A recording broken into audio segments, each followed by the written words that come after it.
Assalamualaikum warahmatullahi wabarakatuh. Halo teman-teman, saya Anggi Priantini dari Prodi Manajemen Keuangan Syariah. Kelompok pertama akan menjelaskan mengenai ketentuan umum dan tata cara perpajakan.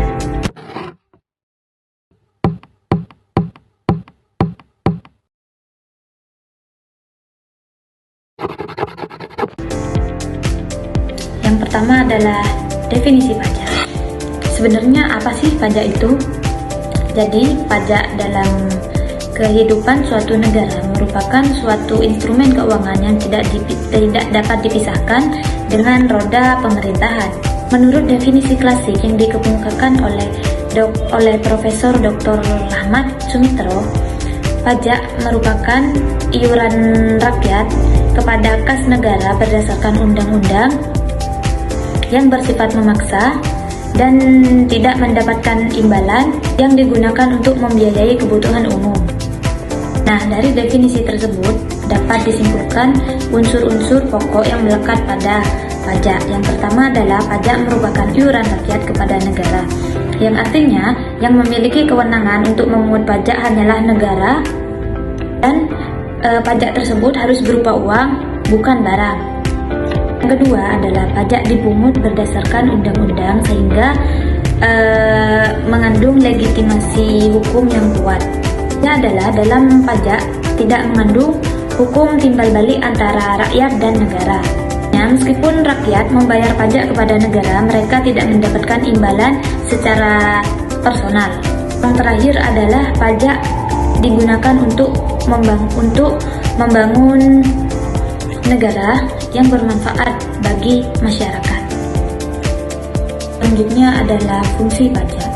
Pajak tidak hanya dipahami sebagai kewajiban rakyat kepada negara, tetapi juga memiliki peran penting dalam menjaga stabilitas dan mengatur keuangan negara serta mengatur kehidupan sosial bagi masyarakat.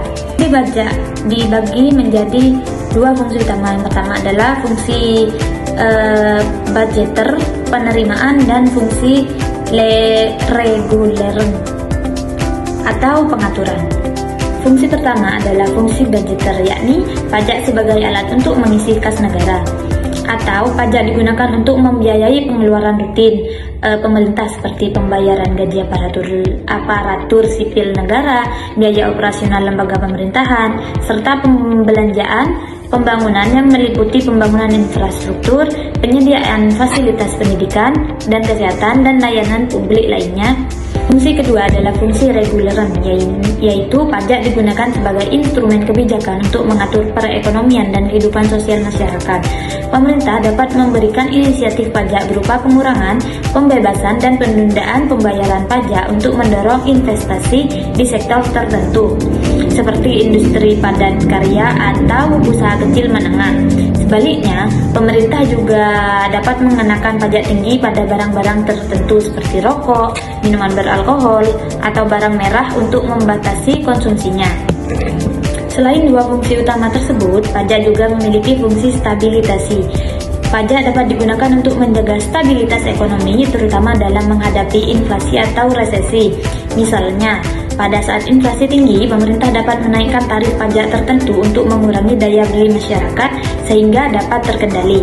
Sebaliknya, pada saat ekonomi melambat, pemerintah dapat menurunkan tarif pajak atau memberikan inisiatif agar kegiatan ekonomi kembali bergairah. Terakhir adalah jenis dan pengelompokan pajak. Dalam sistem perpajakan di Indonesia, pajak tidak hanya dikelompokkan berdasarkan objek atau subjeknya saja, melainkan juga berdasarkan sifat pemungutannya dan kewenangan lembaga yang memungutnya.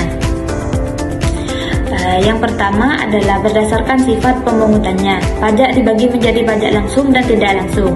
Pajak langsung adalah pajak yang bebannya harus ditanggung sendiri oleh wajib pajak dan tidak dapat dilimpahkan kepada pihak lain.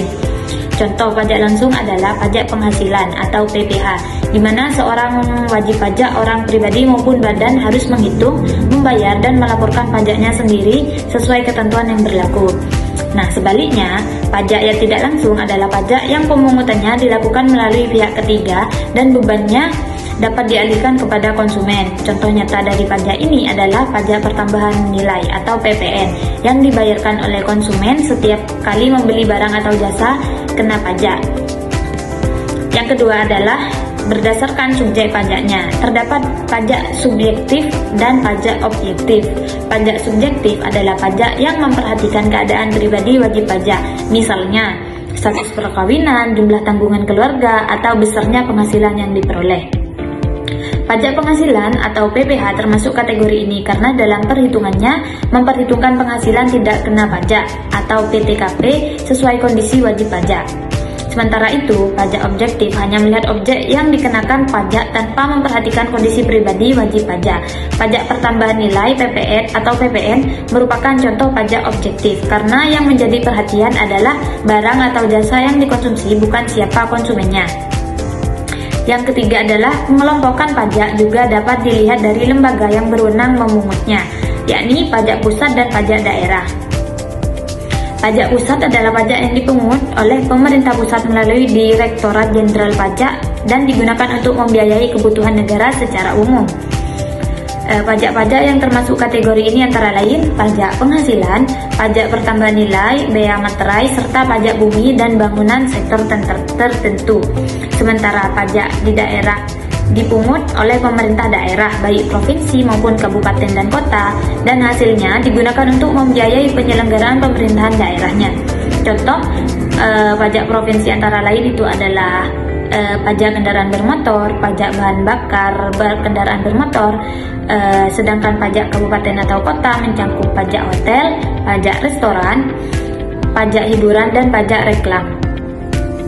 Nah, di pengelompokan ini itu memperlihatkan bahwa pajak di Indonesia sangat beragam sesuai dengan objek, subjek, serta lembaga pemungutnya.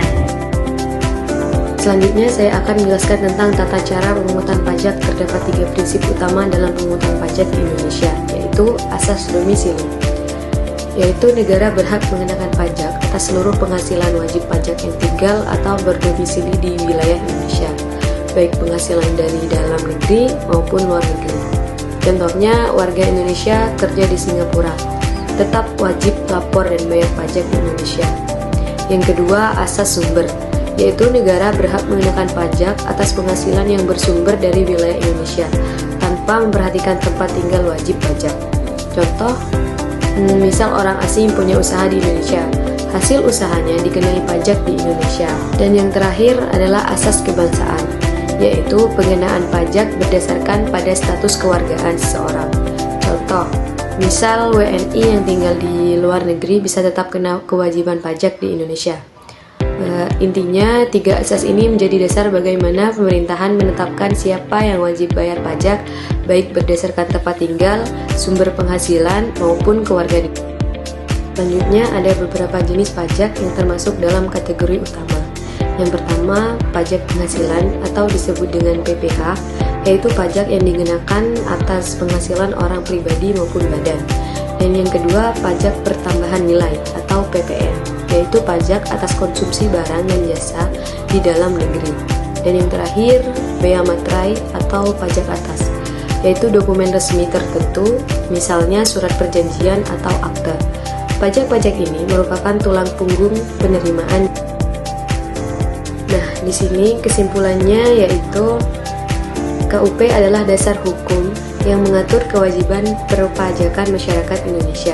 Pajak memiliki berbagai fungsi, di antaranya yaitu yang pertama, fungsi budgeter sebagai sumber penerimaan negara.